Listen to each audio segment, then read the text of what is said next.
Well, if you're not familiar with the Glocks, then I can help you a little bit here and lay them out, since we happen to have them all here. All right, so let's put them in order, kind of by size.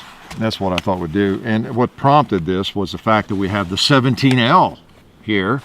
We have a video. It may not be posted yet, but we have done a video with it. I had not done one with it.